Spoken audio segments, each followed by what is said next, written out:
Bea may ibubunyag, kaya naman pala at napakamahiyain nila. Bakit tatay at nanay, hindi nyo naman sinabi kasi agad? Sana noon pa at para magawa na agad ito ng solusyon. Paano na lang ito at dami nang nagagalit sa inyo, marami na ang humusga at nagbigay ng samat-saring opinyon. At Chris pala madami ang ginagawa sa bahay nila na siguradong mapapahanga tayo sa kanya. Ito ang gagawan natin ng reaction mga kababayan, pero bago yan, ay nais ko po sanay i-like ang video na ito, at paunawa lang po na sanay patapusin nyo munang panoorin ang kabuuan ng video na ito hanggang sa dulo. Para inyong malalaman ang nilalaman nito at please suportahan po natin ang channel ni Kuya Val Santos Matubang, Ate Edna Vlogs at Kalingap Rab. Maraming salamat po. Yes po mga kababayan, si Bea ay nagsasalita na at nadiskubre na natin kung bakit ganito sila. 3 punto at rason ang ating dapat na puntiryahin. Una ay ang pagkamahiyain nga nila, bakit nga ba talaga na hindi pa rin sila halos magsasalita ngayon? At bakit ko nasabi na ito ang naging maganda para sila ay talagang masasabi natin na dapat gagawin nila? Isa sa naging basihan ko ay sa last episode ni Kuya Val. Noong kinausap niya ito, makikita natin dito na hindi nagsasalita si Bea. Sa salitang Tagalog na naitanong sa kanya, bagkus ay ating napag-alaman na mas komportable kasi sila kapag salitang Bicolano ang salita na gagamitin dito. Ito ay napakasimple lang na problema, pero napakamahalaga para sa 3 magkakapatid na mahiyain. Oo mga kababayan, hindi lang ito napapansin halos ng Kalingap team. Pero ito talaga ang isa sa rason bakit ayaw nilang magsalita. Kaya kung ating tingnang mabuti, ay magsasalita lang si Bea kapag Bicol ang salita na itatanong sa kanila. Take note mga kababayan. Sila ay nakatira sa kabilang bundok sa mahabang panahon. Kaya masasabi ko talaga ay dahil sa salita nila ang napakahalaga sa kanila. Taglay kasi nila ang sitwasyon na sila mismo lang ang nakakaalam. Di kasi sila sumasagot sa problema na meron sila. Kahit ang nanay at tatay ay wala man lang pangaral sa mga anak nila. Bicolana dapat ang salita at kung Tagalog man ay dapat may translator sila. Kaya masasabi ko talaga dito kay Kuya Val, ay naging komportable sila. At halos naging masaya sila dahil sa pangalawang punto at rason ito papasok. Dahil nga sa nakikita natin, ay sobra ang tuwa nila. Noong time na nagbibiro si Kuya Val sa kanila, simpleng bagay lang ito pero dapat pahalagahan. Ito lang kasi ang nakakapagpasaya sa kanila, yung tipong nadulas ka ay masaya na silang nagtatawanan dito. Ito na ang sinasabi ko na isa talaga ito sa nakakatulong sa kanila. Naging magandang bonding kasi sa kanila ang ganito. At paniniwala nila na kaibigan ang turing nila sa mga taong ganito na nagpapasaya sa kanila.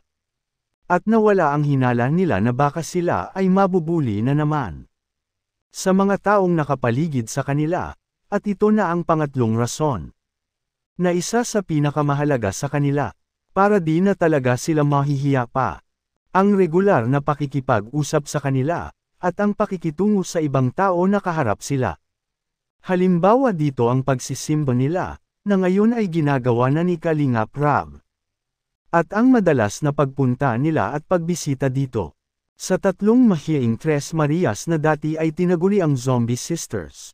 Hindi na kasi sila umaabot ng 1 linggo bago sila binibisita.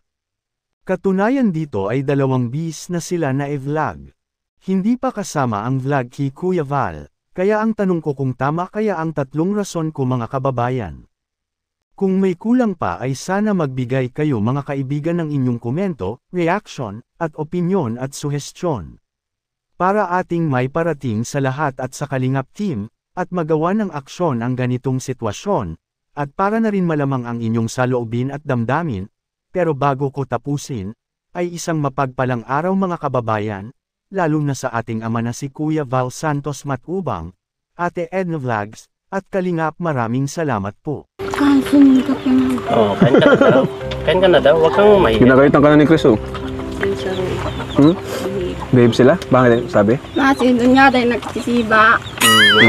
Sinusumbong ka. Kain ka na. Kain ka na daw. Sige na, Kain na na, Melissa. Kain na. Huwag ka nang ka. Ano? Subo na. Ano? Huwag kang maiyak. Kain na. Huwag kang maiyak. Uya mo kami. Sige na, magkain na. Bilis ah. Subuan mo nga, Chris. Kapatid mo. Kasi yung iyawan. Masarap yan. Ano, narindalan.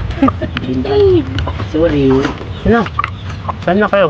Ayun na. Wawa naman si Pong, oh. Palagi na lang inaapi. Tignan mo yung bibigyan. Wala akong tutong pa binigay sa akin. Hindi ako baka tutong. Basta mo tayo. Sige, tanggalin mo. Nagsubo na, bro?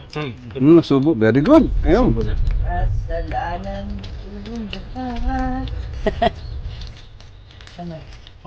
Huwag ka dyan. Sige na, kain na, Melissa. Sige na. Kain na. Doon na kami kami Sarap. Sa coffee. Coffee niya kanila. Sige na.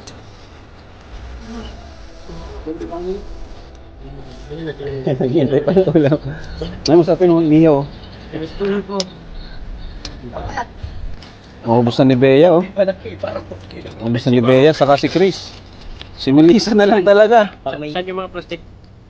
Saging ba yung... Malaking tulong tong solar nun, ha. Ginayin natin.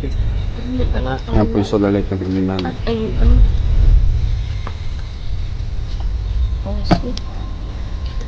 Grabe, meron pa, oh. May luto pa, guys. Kain na tao.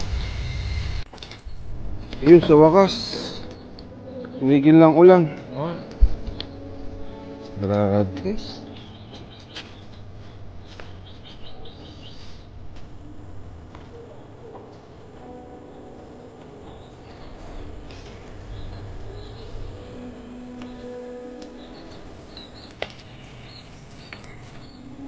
Masa kayo, Bea? Bea, saan kayo mapunta? Maigib kayo. Tara, sama namin kayo. Tatawanan kayo, ha. Tara guys, samahan natin kung saan sila naigib.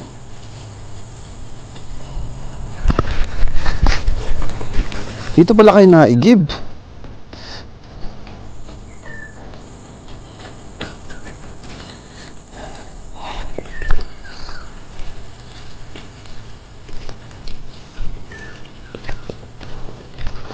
Ay, tama-tama, makakapaghugas tayo dito. Ay, kaso mapuputikan din.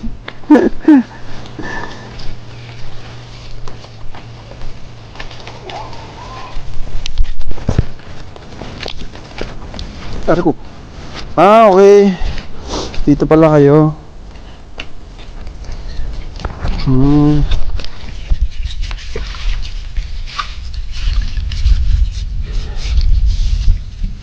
Lapit ka dito.